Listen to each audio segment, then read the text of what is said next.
والصلاة والسلام على سيد الأنبياء والمرسلين والعاقبة للمتقين. أما بعد، أعوذ بالله من الشيطان الرجيم. بسم الله الرحمن الرحيم. وما أرسلناك إلا رحمة للعالمين. صدق الله العظيم. إن الله وملائكته يصلون على النبي يا أيها الذين آمنوا صلوا عليه وسلموا تسليما. درود پاک اللهم صل على وعلى محمد وبارك وسلم عليه.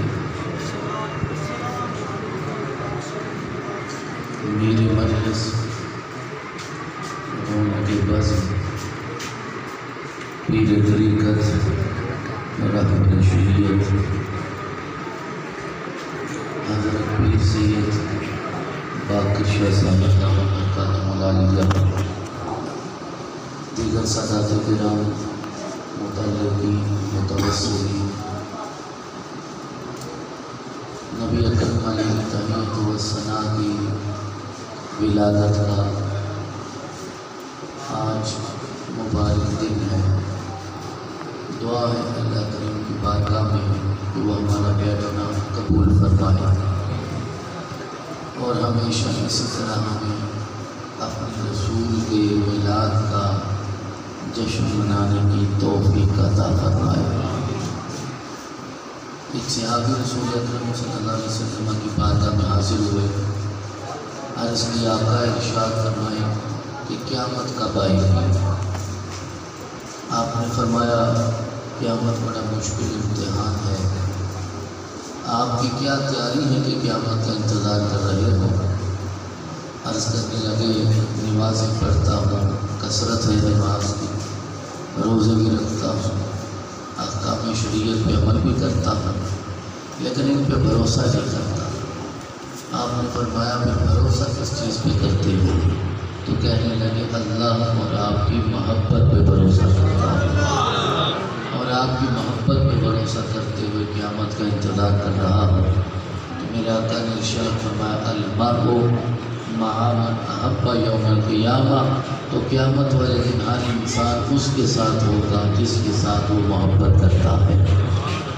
تو اللہ کریم نے ہمیں اپنے رسول کی محبت بھی عطا فرمائی، اور اب ہماری یہ ذمہ داری ہے کہ ہم اپنی آنے والی نسلوں تک وہی محبت کا پیغام پہنچائیں، کیونکہ میرے آقا صلی اللہ علیہ وسلم کا حکم ہے کہ ادبوا اولادکم علی ثلاث خصال، کہ اپنی اولاد کو 3 چیزیں سکھاؤ: حب نبیکم، اپنے نبی کی محبت، وحب اہل بیتہ، اور اپنے نبی کے اہل بیت کی محبت. یہ 2 محبتیں تم سکھاؤ. قرآن کی محبت اللہ خود عطا فرما دے گا. تو اگر ہم قرآن سے محبت کرنا چاہتے ہیں تو اس وقت تک محبت نہیں ہوگی جب تک صاحب قرآن سے محبت نہ ہو، آل محمد سے محبت نہ ہو، رسول اکرم صلی اللہ علیہ وسلم کی ذات گرامی سے محبت نہ ہو. تو صحابی عرض کرتے ہیں آقا نماز روزے پر بھروسہ نہیں ہے، میں آپ کی محبت پہ بھروسہ کرتا ہوں. تو آپ نے فرمایا اللہ تجھے قیامت والے دن میرے قدموں میں جمع فرمائے گا، اور جو میرے قدموں میں جمع ہو رب اسے اعلیٰ جنت کی نعمتیں بھی عطا فرما دے گا. میرے آقا تشریف لائے دنیا میں.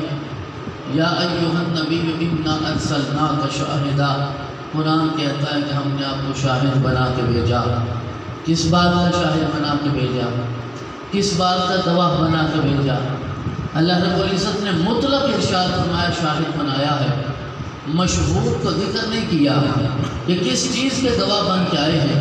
حضرت امام فخر الدین الرازی یہ کہتے ہیں میرے رب نے مطلق چھوڑ کر ہمیں یہ پیغام دے دیا ہے کہ میرے مصطفیٰ خالق کے شاہد بھی ہیں، مخلوق کے شاہد بھی ہیں، اللہ کے وجود کے شاہد بھی ہیں، اللہ کی ذات کے شاہد بھی ہیں، اللہ کی صفات کے شاہد بھی ہیں. حضرت آدم سے لے کر جناب عیسیٰ تک کسی نے اپنے رب کو دیکھا نہیں ہے، لیکن اس کی توحید کی دعوت دیتے رہے۔ معراج کی رات میرے آقا نے اپنے رب کا دیدار کیا اور واپس آ کے ارشاد فرمایا جسے آج تک کسی نے دیکھا نہیں، آج میں محمد اسے دیکھ کر آیا۔ تو اللہ کی ذات کی شاہد بھی ہیں، انبیاء کے ایمان کے شاہد بھی ہیں، اور اپنی امت کے اعمال کے شاہد بھی ہیں۔ آقا نے ارشاد فرمایا قیامت والے دن جب حضرت آدم سے لے کر جناب عیسیٰ تک ساری امت جمع ہوگی، آدم سے لے کر عیسیٰ تک میلاد منانے والوں، مصطفیٰ کا جشن کرنے والوں، جس طرح حضرت فرما رہے تھے آپ نے 12 دن یہ جشن کیا، قربان جاؤں میں آپ لوگوں سے ایک دن نہیں ہضم ہوتا، آپ نے 12 دن جشن کر دیا۔ وہ ایک دن میلاد ہضم نہیں کرتے، لیکن میلاد نہیں کرنا چاہیے، جائز نہیں ہے، نبی اکرم نے نہیں کیا، بدعت ہو گئی، شرک ہو گیا۔ باقی تو سارے وہی کام کرتے ہیں نا جو نبی اکرم نے کیے، صرف میلاد ہی رہ گیا وہ کرنے والا کہ جو نبی اکرم نے نہیں فرمایا، باقی تو سب کوئی زمانے میں وہی ہو رہا ہے۔ جو کچھ نبی اکرم نے کیا، جو جناب ابو بکر نے کیا، جو جناب عمر نے کیا، جو جناب عثمان نے کیا۔ حضرت عثمان نے آقا کو دعوت پیش کی کہ میرے گھر تشریف لائیے، میں آپ کو کھانا پیش کرنا چاہتا ہوں۔ آقا نے دعوت قبول کر لی، میرے آقا چلے، حضرت عثمان نے رسول اکرم کے قدم گننا شروع کر دیے۔ میرے آقا نے توجہ فرمائی، فرمایا عثمان کیوں قدم گن رہے ہو؟ کہنے لگے آقا آج اللہ کی سب سے بڑی نعمت میرے گھر آ رہی ہے، جتنے قدم اٹھا کر آپ میرے گھر پہنچیں گے ایک ایک قدم کے بدلے ایک غلام میں آزاد کرتا جاؤں گا۔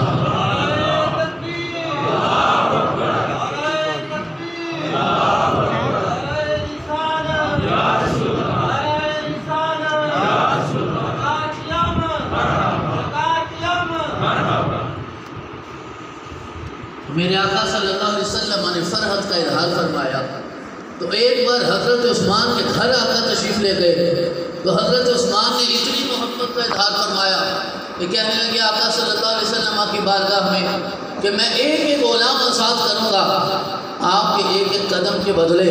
تو حضرات گرامی ہم اپنی ساری زندگیاں میں قربان کرتے تو اس لمحے کا قرض ادا نہیں ہوتا جب آپ میرے رب نے اپنا محبوب ہمیں عطا فرما دیا۔ یہ تو میرے آقا کا جناب محمد رسول اللہ کا میلاد ہے، میرے آقا ہادی ہے، ہادی، یہ ہادی کا میلاد ہے۔ اب جو بندہ میری بات سمجھ جائے ان کی خدمت میں گزارش یہ ہے کہ زمانے سے میرے ہادی کا میلاد برداشت نہیں ہوا، ابھی تو مہدی کا میلاد بھی ہونا ہے۔ ابھی تو جناب امام مہدی نے بھی تشریف لانا ہے، ابھی رسول اکرم صلی اللہ علیہ وسلم کا مشن تکمیل پذیر نہیں ہوا، ابھی یہ سلسلہ چل رہا۔ جو مشن لے کر آقا تشریف لائے مولا کائنات شیر خدا جناب امام حسن تک، امام حسن سے امام حسین تک، حسین سے جناب زین العابدین تک، زین العابدین سے امام باقر تک، جناب باقر سے جعفر صادق تک، جعفر صادق سے موسیٰ کاظم تک، موسیٰ کاظم سے علی الرضا تک، علی الرضا سے حضرت امام تقی تک، امام تقی سے حضرت امام نقی تک، اور پھر حضرت حسن عسکری تک۔ ابھی یہ دین اسلام کا کام آگے بڑھتا جا رہا ہے۔ جب میرے آقا کا لال مہدی آئے گا میرا رب اس دن دین کو مکمل فرما دے گا۔ تو اپنی اولاد کو 3 چیزیں سکھاؤ، نبی کی محبت، نبی کے اہل بیت کی محبت، یہ 2 چیزیں سکھا دو میرا رب قرآن کی محبت خود ہی عطا فرما دے گا۔ تو محبت دین ہے۔ آج آپ سارے یہاں کیوں حاضر ہیں؟ اللہ کے رسول سے محبت تو ہے، لیکن شادی کی محبت کیا ہے؟ میلاد تو پورے زمانے میں ہو رہا ہے، آپ کہیں اور کیوں نہیں تشریف لے گئے؟ جلال جٹا میں اتنا بڑا جلسہ اور جلوس ہو رہا تھا، ہم سارے وہاں کیوں نہیں گئے؟ گجرات میں کیوں نہیں گئے؟ کڑیاں والا میں کیوں نہیں گئے؟ ہم لاہور گجرانوالہ میں کیوں نہیں گئے؟ ہم پاکستان سے باہر کیوں نہیں گئے؟ اس لیے کہ حضرت آپ سے محبت کرتے ہیں، آپ ان سے محبت کرتے ہیں، جو جس سے محبت کرتا ہے وہ اسی کے پاس جمع ہوتا ہے۔ اللہ تیرے لیے مبارک کرے کہ اس نے تیرے دل کو محمد کی محبت کے لیے منتخب کر لیا۔ کسی کو آل محمد سے محبت ہے، کسی کو ان کے دشمنوں سے محبت ہے، تو جس سے محبت کرو گے، میرے رسول کا فتویٰ یہ ہے قیامت والے دن وہ اس کے ساتھ ہوگا، تو اسے پریشان ہونے کی ضرورت نہیں جس کا حشر یا نبی کے ساتھ ہوگا یا علی کے ساتھ ہوگا۔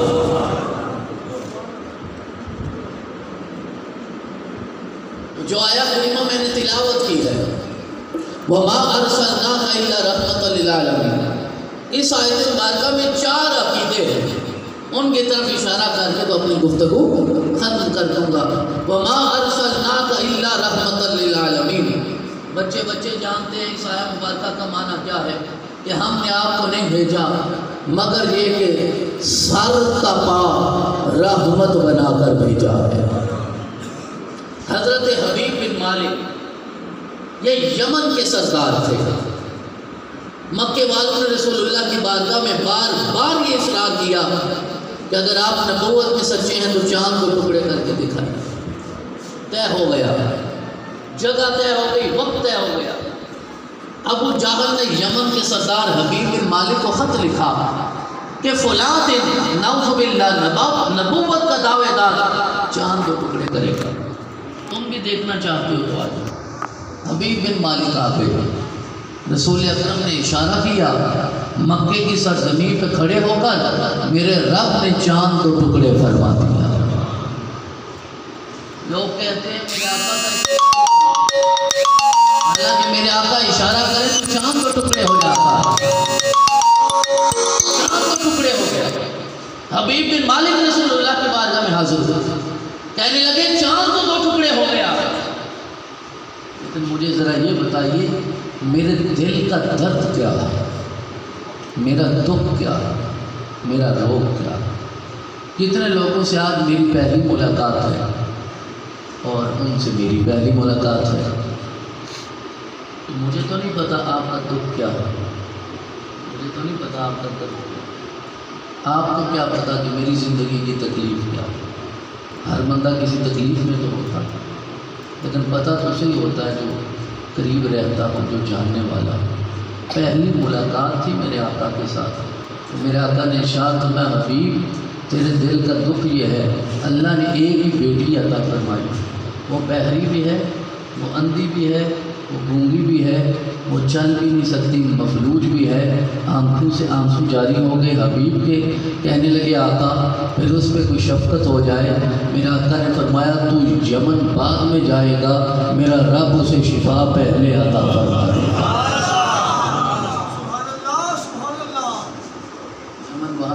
وہ حبیب بن مالک وہاں سے نکلے یمن کے لیے، یمن پہنچے، دروازے پہ دستک دی، دیکھ کر حیران رہ گئے۔ جسے گونگی چھوڑ کے گیا تھا وہ بول رہی ہے، جسے بہری چھوڑ کے گیا تھا وہ سن رہی ہے، جسے اندھی چھوڑ کے گیا تھا وہ دیکھ رہی ہے۔ سوال کیا، میں میلاد منانے والوں کو خوشخبری دینا چاہتا ہوں، تو سوال کیا حبیب بن مالک نے میں تمہیں کس حال میں چھوڑ کے گیا تھا، یہ تجھے شفا کس نے دی ہے؟ وہ کہنے لگی ابا حضور جس نے تجھے ایمان دیا ہے اس نے ہی مجھے شفا عطا کی ہے۔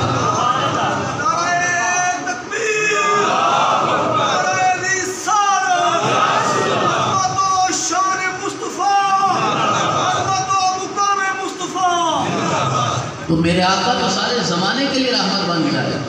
حبیب بن مالک میلاد کا جشن تو نہیں مناتا ہوگا، وہ یہ جھنڈے جلسے جلوس تو نہیں کرتا ہوگا، وہ یہ ترانے تو نہیں پڑھتا ہوگا، اس کی تو پہلی ملاقات تھی۔ پہلی ملاقات پہ میرے آقا نے اپنی رحمت سے اسے اتنا حصہ عطا فرمایا، تو جو حضرت قبلہ شاہ جی کی صدارت اور قیادت میں 12 دن جلسے جلوس نکال کر یہ نعرے لگاتے ہیں کہ آقا ہماری ساری زندگی آپ کی غلامی میں قبول ہو جائے، میرے آقا یہاں بھی رحمت عطا فرمائیں گے، قبر میں بھی رحمت عطا فرمائیں گے۔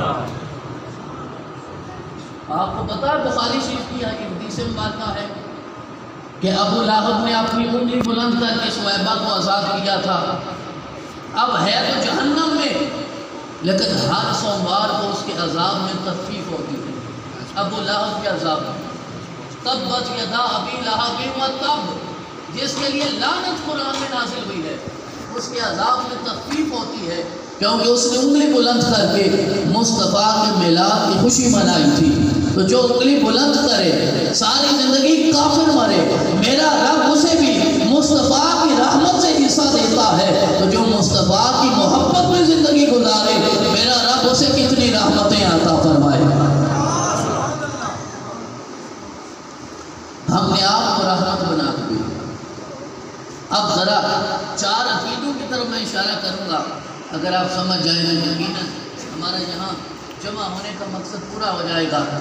میرے آقا میرے لیے بھی رحمت ہے اور آپ کے لیے بھی رحمت ہے، بلکہ قرآن کہتا ہے رحمت للعالمین۔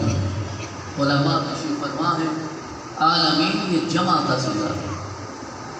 ہمارے نزدیک 2 ہی عالم ہے، 2 ہی جہان ہے۔ ہم کہتے ہیں یا یہ جہان ہے یا وہ جہان ہے، 2 جہان، 2 عالم، 2 دنیا، 2 کائنات، اسی لیے ہم کونین کا لفظ بھی بولتے ہیں، 2 کائنات ہے۔ لیکن قرآن نے تثنیہ کا صیغہ نہیں، جمع کا صیغہ بولا ہے، جس کا مطلب یہ ہوا کہ جس جہان کو ہم جانتے بھی نہیں ہیں، اللہ نے اس کے لیے بھی محمد کو رحمت بنا کر بھیجا ہے۔ ہم تو 2 جہانوں کو جانتے ہیں، تو قرآن نے یہ نہیں کہا کہ رحمت للعالمین ہے، 2 جہانوں کے لیے رحمت ہے، کہا سارے جہانوں کے لیے رحمت ہے۔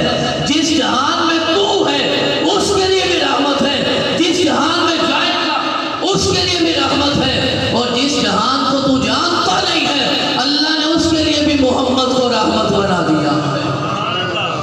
میرے آقا 571 عیسوی میں دنیا میں جلوہ کر ہوئے، حضرت عیسیٰ سے 650 سال بعد میرے آقا تشریف لائے۔ کتنے سال بعد؟ جو ہے نا 650 سال بعد آقا تشریف لائے۔ مجھے ذرا یہ بتائیے، آدم سے لے کر آقا کی تشریف لانے تک، حضرت عیسیٰ کے 570 یا 71 سال بعد تک، آدم سے لے کر جو ہزاروں سالوں کا زمانہ گزر گیا، اس زمانے کو آپ کسی عالم میں شمار کرتے ہیں یا نہیں کرتے؟ کیا عالم کا آغاز آقا کے تشریف لانے سے ہوا ہے، یا حضرت آدم سے لے کر عیسیٰ تک جتنا زمانہ ہے وہ بھی عالم میں شمار ہوتا ہے؟ وہ بھی عالم ہے۔ اور میرے آقا نے ظاہری پردہ فرمایا 632 عیسوی میں، 11 ہجری میں، آج 1444 ہجری میں 1433 سال گزر گئے میرے آقا کے ظاہری پردے کو۔ یہ 1450 سال کا جو زمانہ ہے، یہ بھی عالم میں شمار ہوتا ہے یا نہیں ہوتا؟ یہ بھی عالم میں شمار ہوتا ہے۔ تو میرے رب نے فرمایا مصطفیٰ میں نے آپ کو سارے جہانوں کے لیے، سارے عالموں کے لیے رحمت بنا کے بھیجا ہے۔ آقا اپنی تشریف آوری سے پہلے بھی جہانوں کے لیے رحمت ہے، پردہ فرمانے کے بعد بھی سارے جہانوں کے لیے آقا رہا، آج بھی آقا رہا۔ وہ ابو جہل نے کہا تھا اگر آپ سچے ہیں تو اپنے رب سے کہیے وہ عذاب نازل کر دے۔ میرے آقا نے اللہ کی بارگاہ میں عرض کیا، میرے رب نے ارشاد فرمایا وَمَا كَانَ اللَّهُ لِيُعَذِّبَهُمْ وَأَنْتَ فِيهِمْ، میں انہیں کیسے عذاب دے سکتا ہوں حالانکہ میں نے آپ کو رحمت بنا کر ان میں مبعوث فرما دیا ہے۔ جہاں محمد ہوتے ہیں وہاں عذاب نہیں ہوتا، وہاں اللہ کی رحمت ہوا کرتی ہے۔ آج شاید اپنے اعمال کی وجہ سے ہم عذاب کے مستحق ہوتے ہیں، جھوٹ ہم بولتے ہیں، غیبت ہم کرتے ہیں، حسد ہم کرتے ہیں۔ ہر قوم جس عذاب کی وجہ سے تباہ ہوئی وہ ساری مصیبتیں ہمارے اندر موجود ہیں، لیکن میرا رب ہم پر اپنی رحمت کا سایہ تنے ہوئے ہے، اس لیے کہ ہمیں ماننا ہوگا آقا آج بھی ہمارے درمیان تشریف فرما ہے۔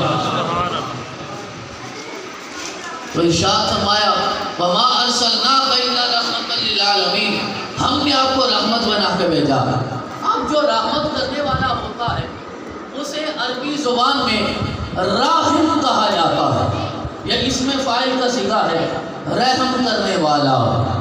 کیا کہا جاتا ہے؟ کچھ چیزیں یاد رہ جائیں گی نا، کیا کہا جاتا ہے؟ راحم رحم کرنے والا. مثلاً آپ قبلہ شاہ جی کی بارگاہ میں حاضر ہوئے, کتنے مرید ہر روز حاضر ہوتے ہیں. آ کر آپ عرض کرتے ہوں گے کہ حضرت میرا یہ مسئلہ ہے, آپ کوئی دعا فرما دیجئے, کوئی دوا فرما دیجئے, کوئی مشورہ عطا فرما دیجئے, کوئی رعایت ہو جائے, کوئی گنجائش ہو جائے. مجھے ذرا یہ بتائیے, اگر شاہ صاحب کو آپ کی مصیبت کا, آپ کی پریشانی کا کوئی علم ہی نہ ہو کہ آپ کو مسئلہ کیا ہے, تو وہ کیا مصیبت دور کر لیں گے؟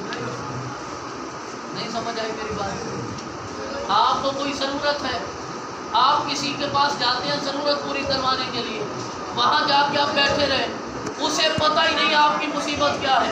کیا مصیبت دور کر لے گا؟ کیا آپ کے لیے رحمت بن جائے گا؟ کیا آپ کو سکون دے لے گا؟ وہ راحم کوئی آپ کو فائدہ دے دے گا؟ میرا رب قرآن میں کہتا ہے مصطفیٰ کو ہم نے سارے جہانوں کے لیے رحمت بنا کے بھیجا ہے. راحم کو جب تک مسئلے کا علم نہ ہو وہ رحمت دے نہیں سکتا. تو رحمت کے لفظ میں اللہ نے ہمیں یہ عقیدہ دیا ہے, جہاں مصطفیٰ کو میں نے رحمت بنایا ہے, رحمت بنانے سے پہلے سارے جہانوں کے علم بھی عطا فرما دیے, سارے جہانوں کے علم عطا فرما دیے. اور آج زمانہ یہ کہتا ہے مصطفیٰ کو غیب کا علم ہی نہیں ہے, وہ دیوار کے پیچھے کا علم ہی نہیں رکھتے. قرآن یہ کہتا اللہ نے رحمت بنا کے بھیجا, تو جب رحمت بنا کے بھیجا ہے تو سارے جہانوں کے علوم عطا فرمائے ہیں. اب یہ مجھے اور آپ کو سمجھ نہیں آئے گی.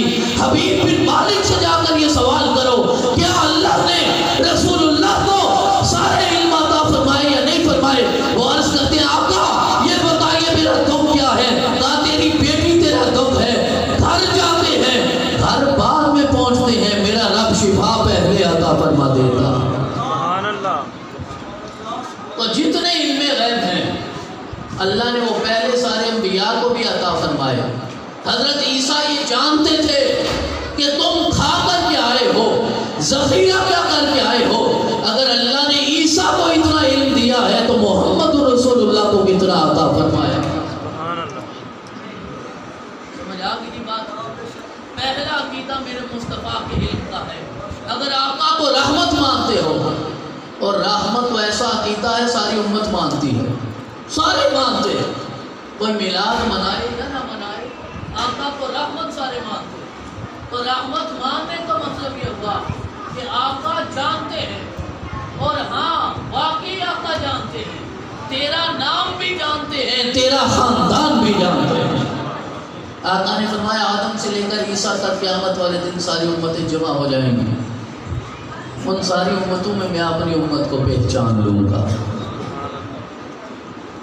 پاکستان میں جتنی خانقاہیں, جتنے آستانے ہیں, جتنے پیر ہیں, اگر ساری خانقاہوں کے مرید یہاں جمع ہو جائیں اور شاہ صاحب اپنے مرید کو پہچان لیں, تو پھر ماننا تو پڑے گا نا کہ پیر کامل ہے. لاکھوں لوگ جمع ہو جائیں, کروڑوں لوگ جمع ہو جائیں, ان گنت لوگ جمع ہو جائیں, تو صحابہ نے عرض کیا آقا آدم سے لے کر عیسیٰ تک ساری امتیں ہوں گی, آپ اپنے غلام کو کیسے پہچانیں گے؟ چاہتے ہو کہ آقا قیامت والے دن پہچان جائے؟ چاہتے ہو؟ بولو تو صحیح یار, سارے چاہتے ہو قیامت والے دن آقا پہچان جائے. جب گزرو تو پتہ چلے محمد رسول اللہ کا غلام چل رہا ہے. صحابہ نے اس کے آقا کیسے پتہ چلے گا؟ وہاں تو کروڑوں اربوں بھی نہیں, گنتی تعداد شمار ختم ہو گیا, آقا کیسے پہچانیں گے؟ آپ نے فرمایا میں اعضائے وضو سے پہچانوں گا. جو ہر نماز کے لیے وضو کا اہتمام کرتا ہے, قیامت والے دن جب آئے گا اس کا چہرہ چمک رہا ہوگا, چہرے کی چمک سے پہچانوں گا وہ میرا غلام جا رہا ہے. اب سارے چاہتے ہیں کہ آقا ہمیں پہچان, تو پھر وضو تو کرنا پڑے گا نا. زندگی بھر وضو نہیں کیا, معذرت کے ساتھ ایک جملہ, اور وہ مقصد میلاد ہے اور مصطفیٰ کی سیرت ہے, مقصد بعثت ہے. اگر وضو کا اہتمام نہیں کرتے, نماز نہیں پڑھتے, روزہ نہیں رکھتے, زکوٰۃ نہیں دیتے, خیرات نہیں کرتے, سچ نہیں بولتے, قرآن کی تلاوت نہیں کرتے, تو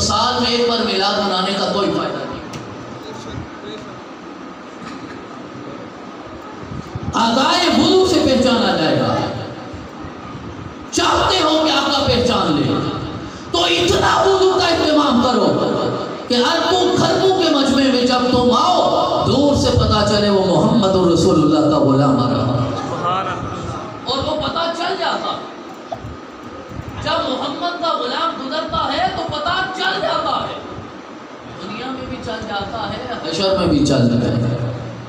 فقہ حنفی کے تیسرے امام تھے امام محمد بن حسن شیبانی، رستے سے جا رہے تھے، فقہ حنفی کے امام کی بات کر رہا ہوں، رستے سے جا رہے تھے، کسی یہودی نے چہرہ دیکھا، زبان پر کلمہ جاری ہو گیا، گھر گیا، لوگوں نے تانے مارے، تو نے اپنا دین چھوڑ دیا، اپنا دھرم چھوڑ دیا، مذہب چھوڑ دیا، ایمان چھوڑ دیا۔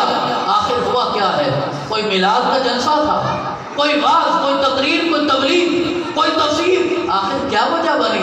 وہ کہنے لگا کچھ نہیں ہوا، میں نے مسلمانوں کے امام محمد کو دیکھا تو میرے دل نے کہا چھوٹا محمد اتنا حسین ہے تو بڑے محمد کے حسن کا عالم کیا ہو۔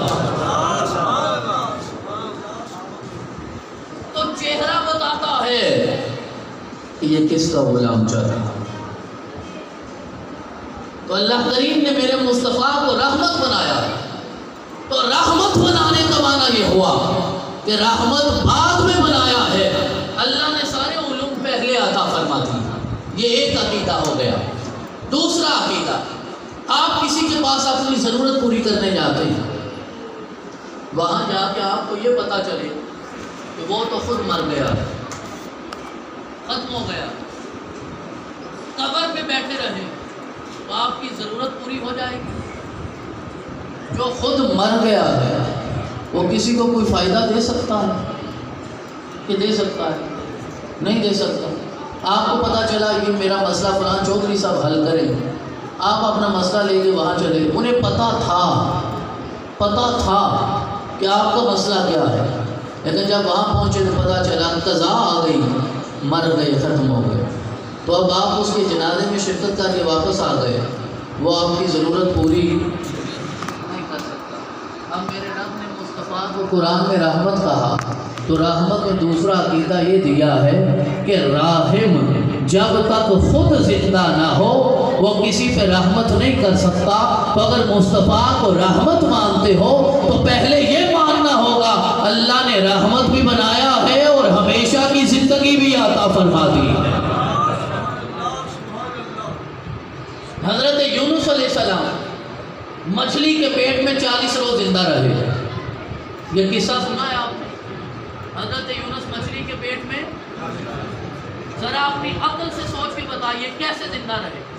مچھلی کا پیٹ تھا، سمندر کی گہرائی تھی، ظلمات در ظلمات، لیکن حضرت یونس زندہ رہے، کیونکہ اس میں یونس کا کمال نہیں ہے، یونس کے خدا نے زندہ رکھا ہے۔ تو اگر حضرت یونس مچھلی کے پیٹ میں زندہ رہ سکتے ہیں تو جس رب نے مچھلی کے پیٹ میں انہیں زندہ رکھا ہے اسی رب نے گنبد خضرا میں محمد کو بھی زندگی عطا فرما دی۔ تو اگر آقا رحمت ہیں جو کہ سارے مانتے ہیں تو پھر ماننا ہوگا کہ راحم وہی ہوتا ہے جسے علم بھی ہوتا ہے اور وہ زندہ بھی ہوتا ہے۔ تو اللہ نے اپنے سارے علوم بھی عطا فرما دیے اور اپنے بعد ہمیشہ کی زندگی بھی محمد رسول اللہ کو عطا فرما دی۔ تیسرا عقیدہ، وما ارسلناک الا رحمۃ للعالمین، راحم ہو۔ مثلا میں یہاں حاضر ہوا ہوں بہل پور شریف میں، لیکن جس بندے نے میرا مسئلہ حل کرنا تھا وہ مجھے پتا چلا یہاں آ کے وہ تو سیالکوٹ میں ہوتا ہے، میں یہاں بیٹھا رہا ہوں ساری زندگی، میرا مسئلہ حل ہو جائے گا؟ وہاں اس کے قریب جانا پڑے گا نا، جیسے جیسے قریب ہوں گے قربت کے ساتھ مسئلے حل ہوتے جائیں گے۔ اب آقا کو رحمت ماننے والوں، اگر آقا تیرے قریب ہی نہیں ہے تو پھر تو کیسے رحمت سے حصہ وصول کر سکتا ہے؟ لوگ کہتے ہیں یا رسول اللہ نہ کہو کیونکہ وہ تو دور مدینہ میں ہیں، کھڑے ہو کے صلاۃ و سلام نہ پڑھو، ان تک پیغام نہیں پہنچتا۔ میرا رب سورہ نمل میں 19ویں پارے میں یہ پیغام دیتا ہے کہ حضرت سلیمان کا امتی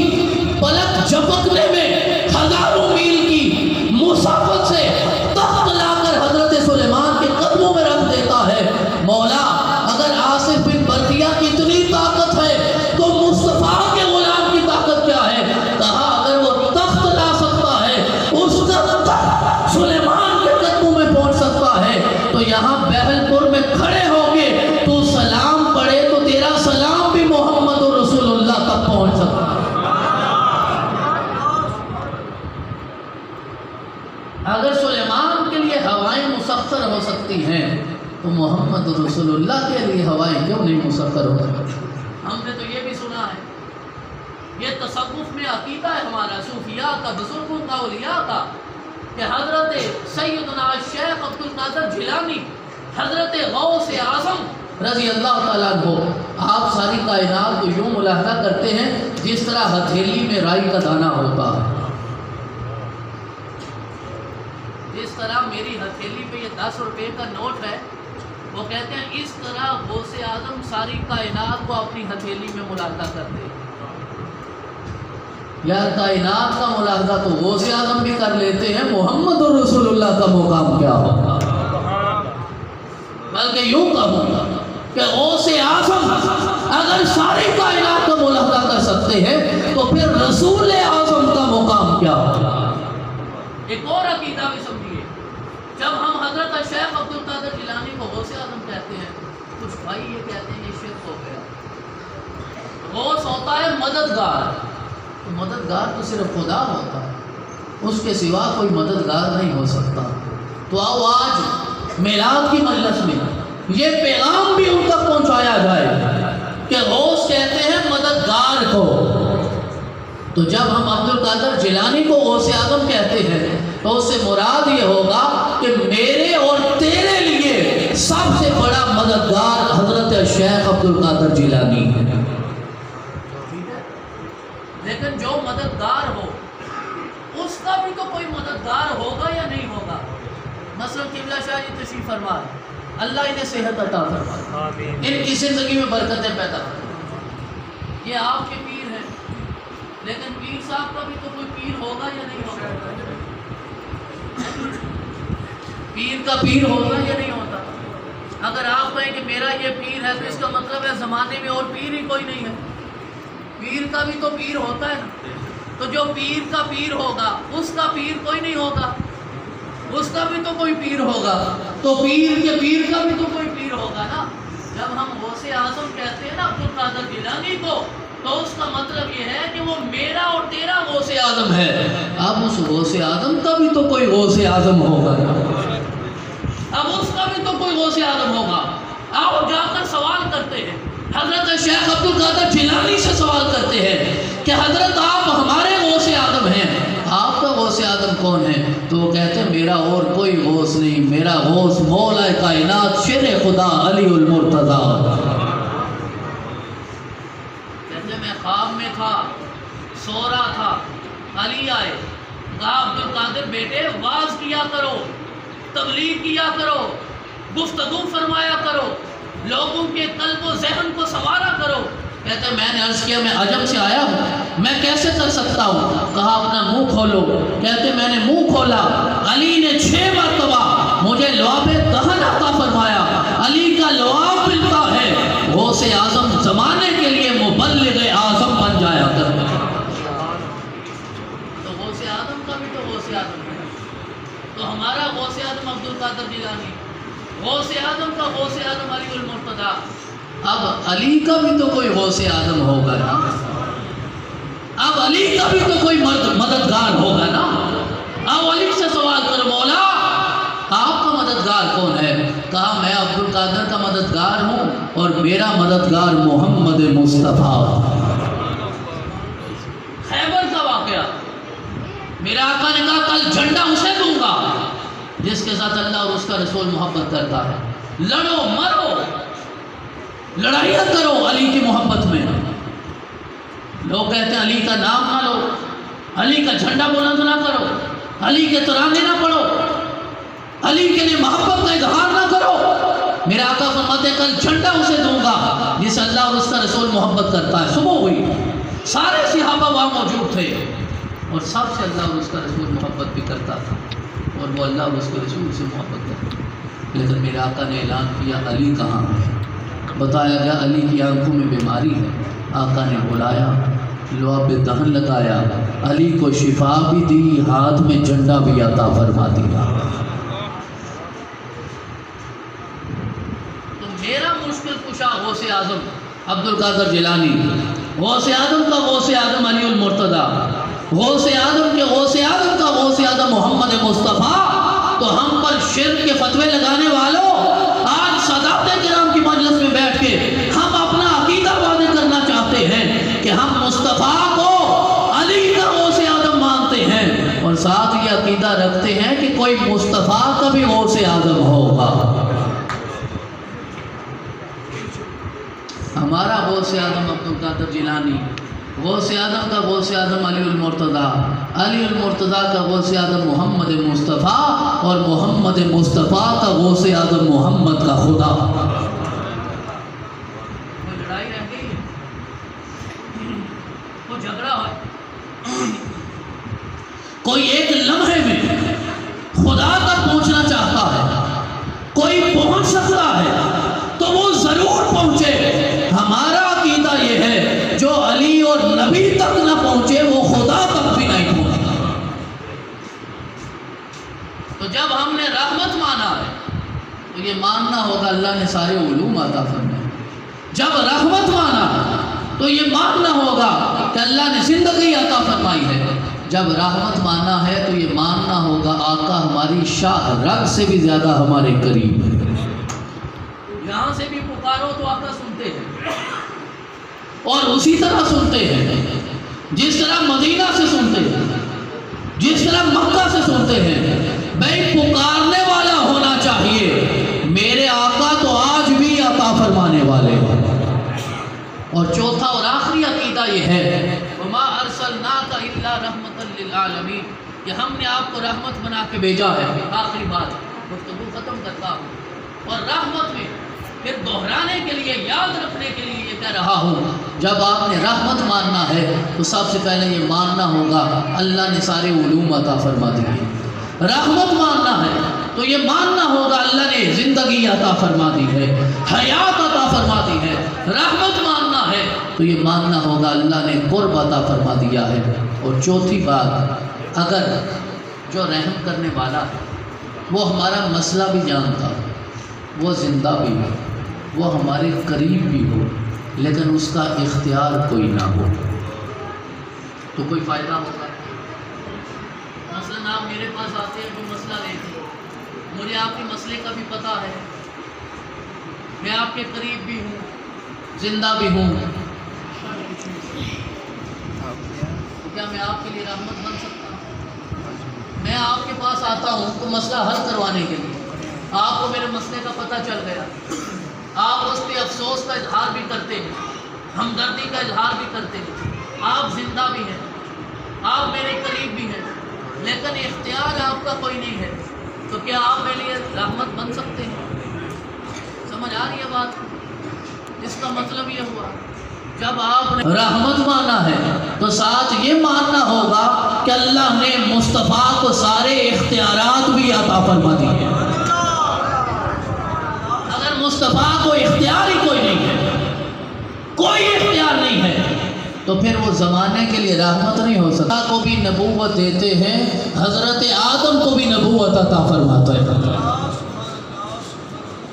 وَإِذْ أَخَذَ اللَّهُ مِيثَاقَ النَّبِيِّينَ لَمَا آتَيْتُكُم مِّن كِتَابٍ وَحِكْمَةٍ، حضرت آدم سے لے کر جناب عیسیٰ تک سارے جمع ہو گئے۔ میرے رب نے کہا جو محمد کا کلمہ پڑھتا جائے گا میں اسے نبوت عطا فرماتا جاؤں گا۔ جو مصطفیٰ کا کلمہ نہ پڑھے وہ تو نبی نہیں بنتا، امتی کیسے بن سکتا ہے؟ وہ تو پیغمبر نہیں بنتا، وہ جنتی کیسے بن سکتا ہے؟ جنت میں وہی جائے گا جسے میرا رب مصطفیٰ کی محبت اور شفاعت عطا فرمائے گا۔ تو یہ چار عقیدے ہیں جو میلاد کا سبق ہے، میلاد کا درس ہے۔ خود بھی یاد کرو، اپنی اولاد کو بھی یاد کرواؤ کہ مصطفیٰ عالم الغیب بھی ہیں، مصطفیٰ مختار کل بھی ہیں، مصطفیٰ آج حیات بھی ہیں، النبی اولا بالمومنین، اور مصطفیٰ میری جان سے بھی زیادہ میرے قریب ہے۔ اگر یہ عقیدہ نہیں ہوگا تو میلاد کی خوشیاں منانے کا کوئی فائدہ نہیں ہے۔ اور بات ختم یہاں کرتا ہوں کہ حضرت قتادہ بن نعمان رسول اللہ کے صحابی، آقا کیسے رحمت بن کے آئے، آقا کیسے راہب ہیں۔ حضرت قتادہ جنگ احد کا واقعہ ہے، تیر لگتا ہے، آنکھ کا ڈیلا باہر نکل آئے، یہ واقعہ سنا ہوگا؟ حضرت قتادہ آنکھ ہاتھ پہ رکھی تھی، کہنے لگے اللہ کے رسول عطا فرماتے، اللہ کے رسول اور میلاد کرنے والوں میلادیوں آؤ نہ جا کے قتادہ سے سوال کریں، آنکھ تو خدا دیتا ہے، تو محمد سے لینے کیوں چلا گیا؟ یہ کہیں شرک تو نہیں ہو گیا؟ توحید میں شرک نہیں ہو گیا کہ دیتا خدا ہے تو محمد رسول اللہ سے مانگنے کیوں چلا گیا؟ قتادہ جلیل القدر صحابی کا عقیدہ یہ ہے، لوگوں سنو، دیتا خدا ہے، صدقہ محمد کا ہوتا۔ یہی ہمارا بھی عقیدہ۔ 12 دن کا جلوس کیوں کرتے ہیں؟ کیوں گلی گلی مانگتے پھرتے ہو؟ تمہیں پتا ہے دینے والا خدا ہے، صدقہ زہرا کے بابا کا ہوگا، صدقہ حسنین کے نانا کا ہوگا، اس کے صدقے میرا رب عطا فرمائے۔ قتادہ میرا آقا نے ارشاد فرمایا، قتادہ آنکھ دنیا کی نعمت ہے، اسے چھوڑو، جنت لے لو۔ اگر آقا کا اختیار ہی نہ ہو تو احد میں بیٹھ کے جنتیں کیوں تقسیم کر رہے تھے؟ اگر میرے آقا کا اختیار ہی کوئی نہیں ہے، لوگ کہتے ہیں کوئی اختیار نہیں لے کر آئے، تو قتادہ کو کہا آنکھ چھوڑو، جنت لے لو۔ وہ بھی قتادہ تھے، رسول اکرم کے صحابی تھے، سر رکھا قدموں میں، کہنے لگے آقا آپ کا غلام ہوں، تو کیا مانگنے سے جنت ملے گی؟ میرا عقیدہ یہ ہے جو مصطفیٰ کا نوکر ہو جائے، رب اسے خود ہی جنت عطا فرما دے گا۔ مانگنے کی حاجت نہیں ہے، میرا رب خود ہی عطا فرما دے گا۔ تو جنت تو مل ہی جانی ہے، آقا آپ آنکھ بھی عطا فرما دے۔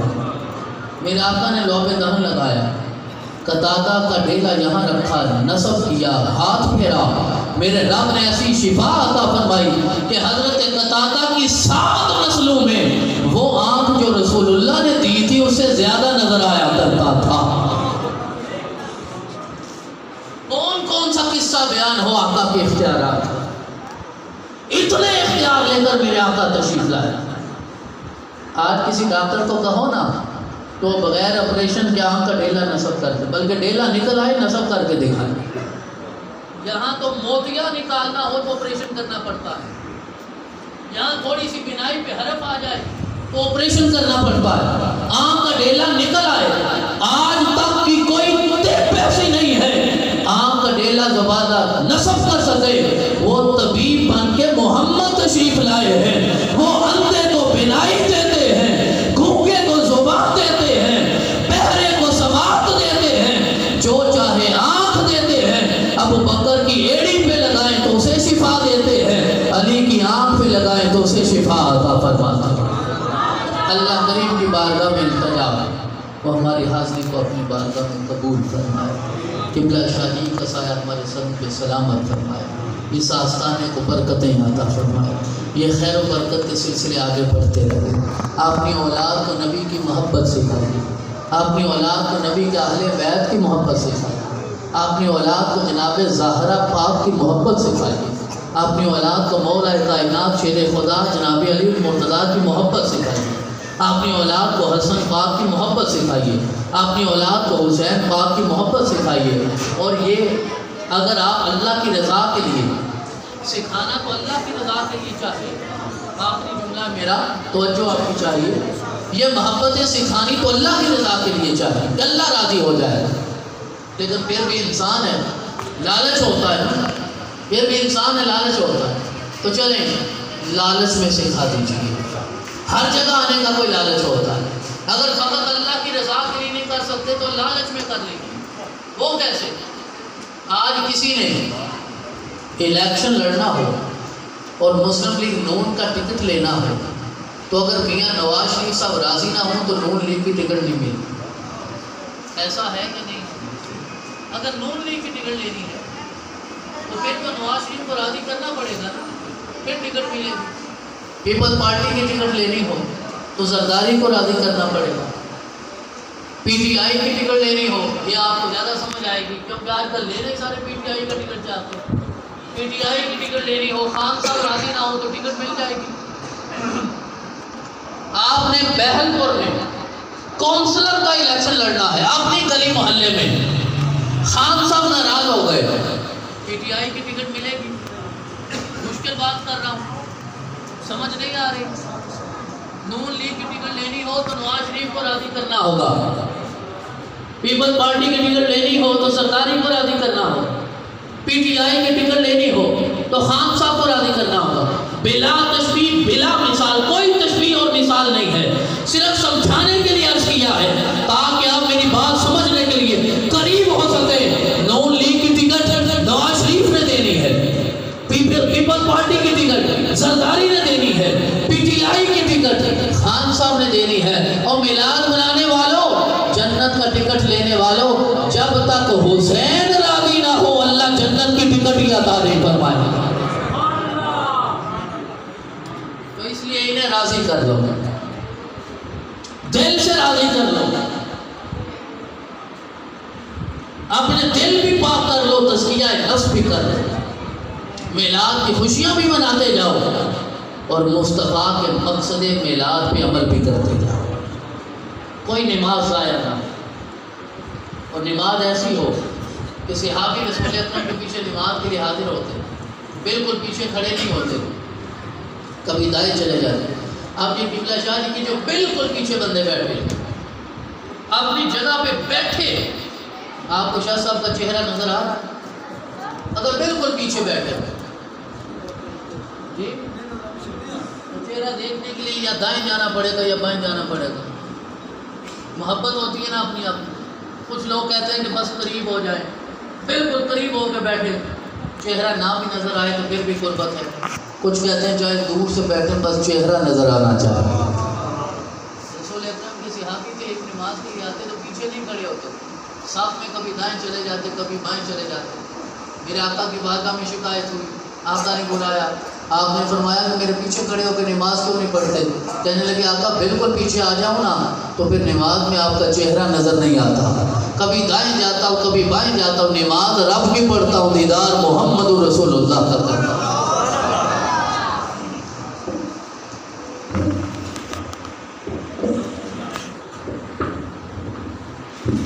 یا نبی سلام علیکہ، یا رسول سلام علیکہ، یا حبیب سلام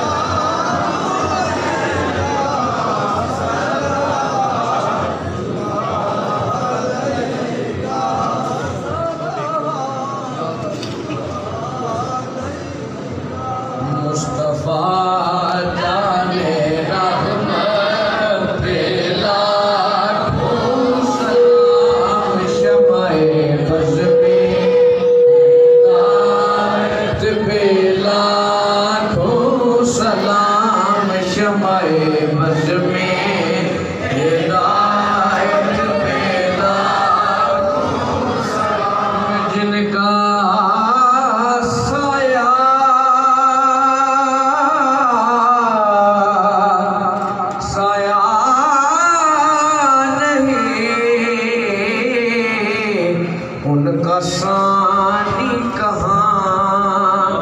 جن کا سایہ نہیں ان کا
لطف و شما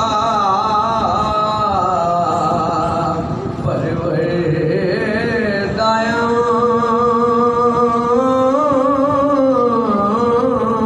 اے خدا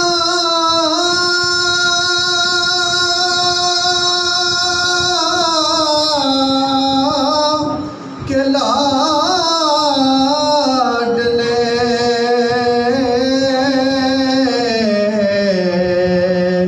پیارے